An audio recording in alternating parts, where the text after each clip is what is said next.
Hi Ruth, I wanted to comment on your post because I found it to be very enlightening. I found it to be extremely insightful in some of the things that I had not necessarily thought of when, exploring this model of supervision.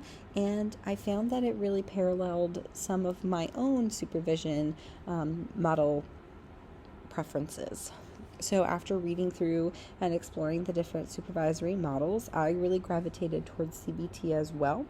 However, I found that I was more of an integrated or eclectic type of supervisor where I wanted to pull chunks from different things, that I don't really fall into one sole supervisory model. Um, However, I do think that a good chunk of where I pull from does come from CBT.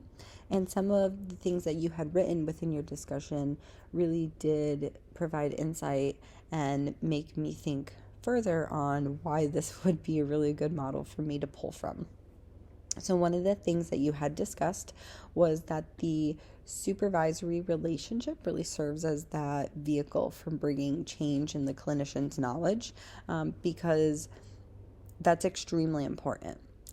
You had also stated that there really is this indirect relationship with the supervisor and the client, with that supervisee being the middleman, and that you really are responsible for these clients. So ensuring that these supervisees have the information, that they're guided, advised, and provided with what they need to help do no harm to those clients is very imperative, because we could be held responsible as supervisors for these clients through our supervisee.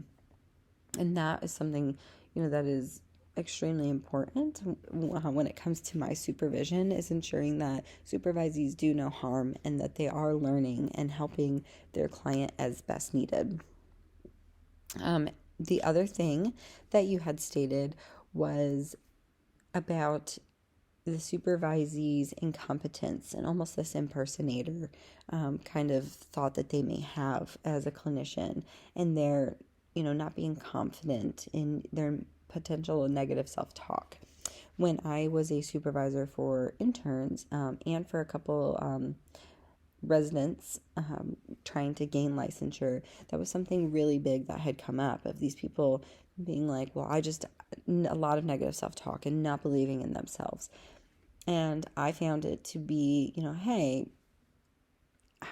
if you don't believe in yourself, how are you expecting someone else to believe in what you're saying to them?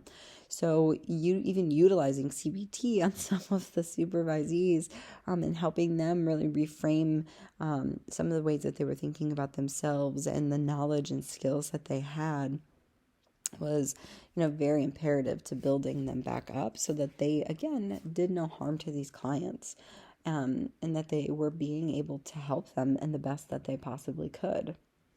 So I found that to be wonderful that you had talked about this role of the confidant, and really creating this atmosphere for them to flourish and to, get rid of all of these insecurities and so forth. One thing that I had discussed in my post that, or I had found, that you didn't necessarily discuss in yours, was the for CPD, was this creation of this very almost like rigid structure that they create in ensuring that it gets done. And I really pulled towards that. I really liked having the agenda set up of like, this is what we're talking about. I think that was another piece to CBT that really pulled towards me, and why I found it to be helpful for my supervisory model. So I know, like I said before, that you had talked about, creating this atmosphere for the supervisee to just express doubts and insecurities without the fear. And it really weighed on me of thinking in the way of, you're really living through Christ, and you are, loving and showing and doing what he would do. And so I wonder if you had those same thoughts of, wow, you're pulling from such this spiritual place, this place of, the Word and of God and who He wants us to be, and how you're taking those and you're putting it into this clinical sense of supervising. And I think that's wonderful. That was definitely another insight that I had pulled from your discussion. So I just want to say thank you for your words, for your enlightenment and your insights. And I wish you the best on any supervising that you may have.